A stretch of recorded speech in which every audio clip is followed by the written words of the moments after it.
बायकोनी जर त्रास दिला तर लगेच ओके खेळणी लागतात आणि त्याच्यात हे काय याच्यात बाबू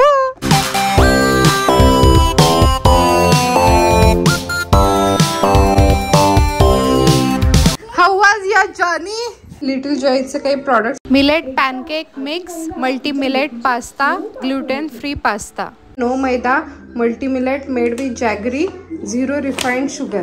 आता सीझन चालू झाला ना.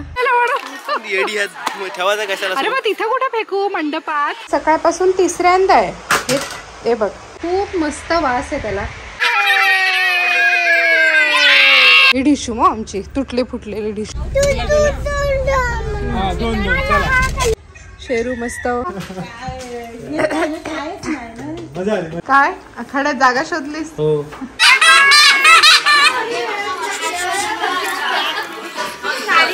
श्री स्वामी समर्थ.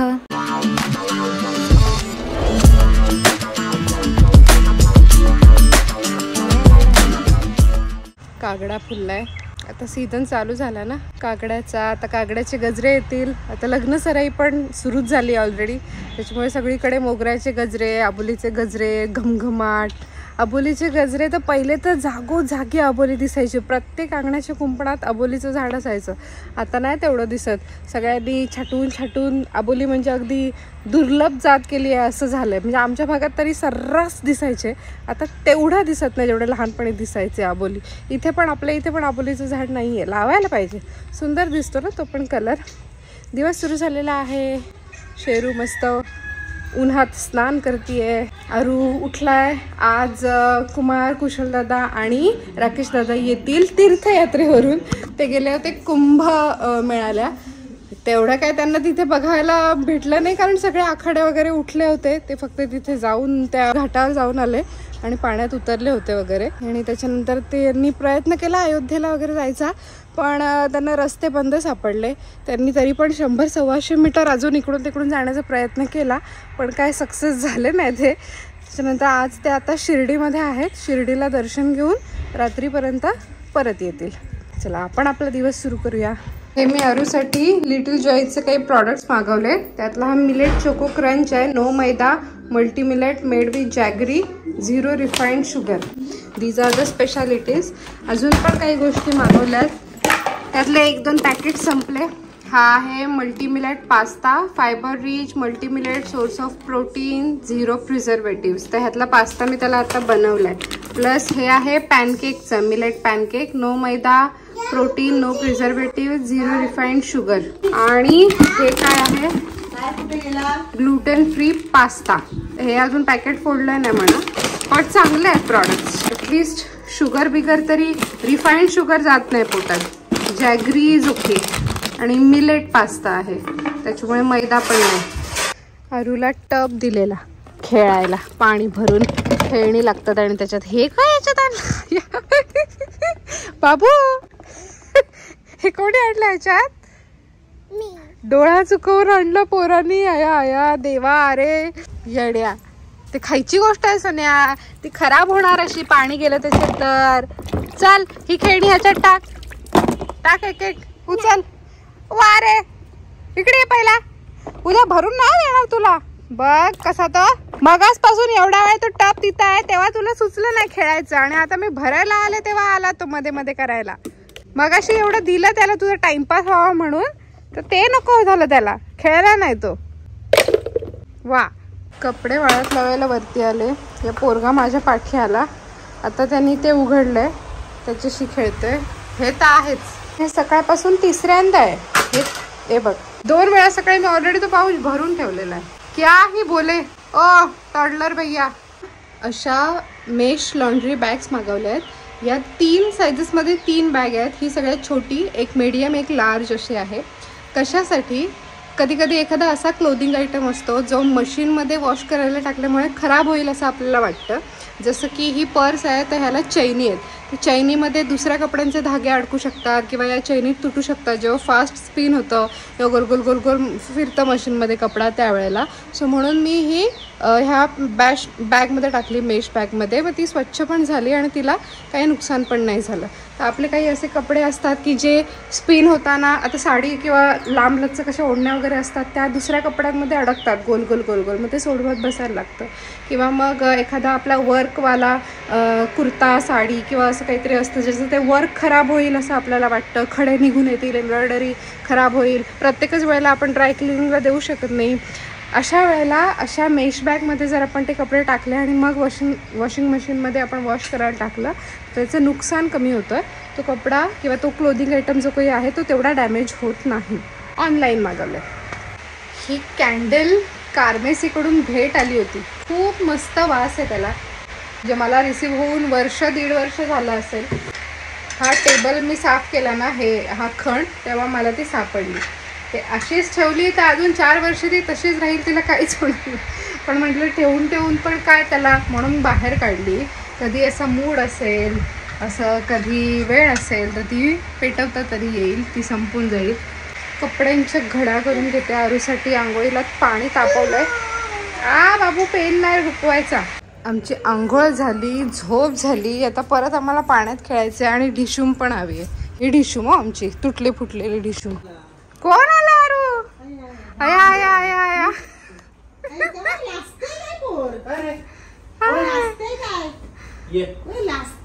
तो गाडी आली म्हणून धावेल म्हणून मी आले खाली. काय? How was your journey? This was nice. पूरा यूपी करके आ गए हम लोग. 3625 किलोमीटर लॉन्गेस्ट जर्नी. अरे बाबा मजा आली. काय दर्शन झाली. शिर्डी पण झालं, पाहिजे होतं तेवढं शिर्डी पण केलं आम्ही आता. सगळं केलं. काय आखाड्यात जागा शोधलीस? हो, आखाड्यात जागा केल्या. महाराजांनी सांगितलं या तुम्ही. मग तुम्ही पण कुशल दादा पण का? कुशल दादा पण तो मेला तर एक पाहिजे ना एवढं साम्राज्य सांभाळायला. तू जागा शोधलीस? काय बोलले ते? ये लवकर बॅग भर. तुला काका बायकोनी जर त्रास दिला तर लगेच ये. ओके ओके, चांगली गोष्ट आहे.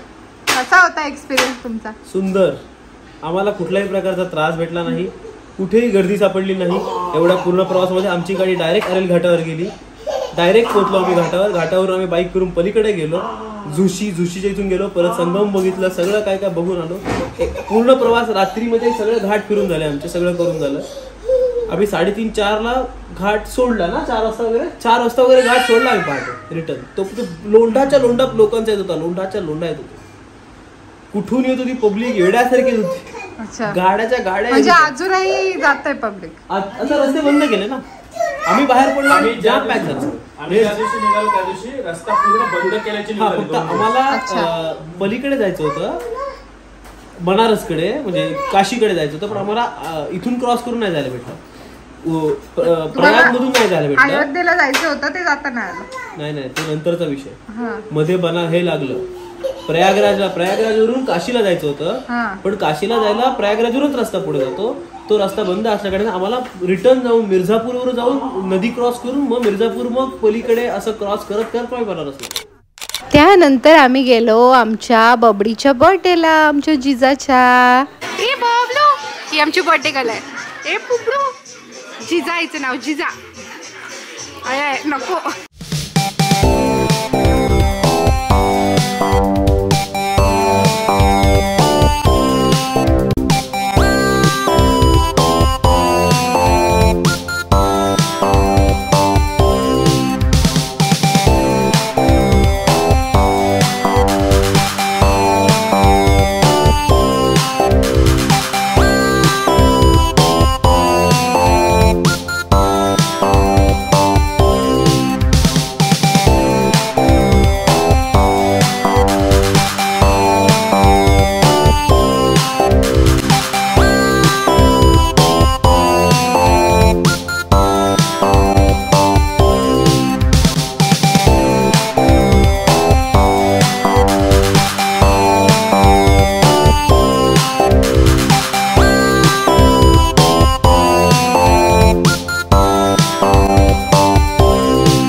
वाजता पार पडलं बर्थडे सेलिब्रेशन. वहिनीला इथे कामगिरी लागलेली राखणदारीची, गिफ्टचं ऑर्गनायझेशन करून राखणदारी करण्याची.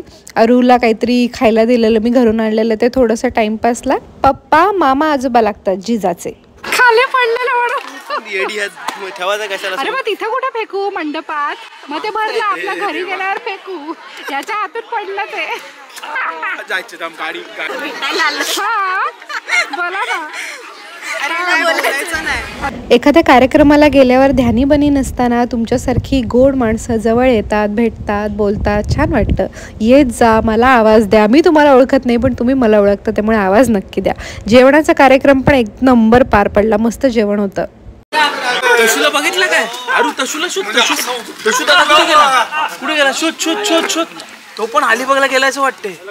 बघ कुठे गेला. इकडे बघ, इकडे गाडीकडे बघ, दिसतोय का बघ.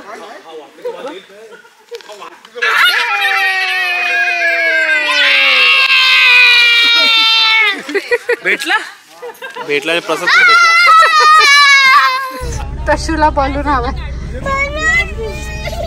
हो आणताय काका, आणताय.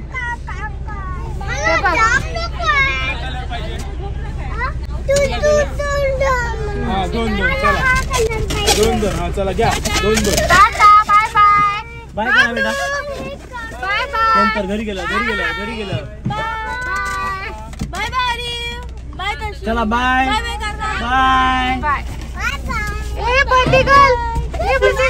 ओ बाय. बाय. ओ काका चला.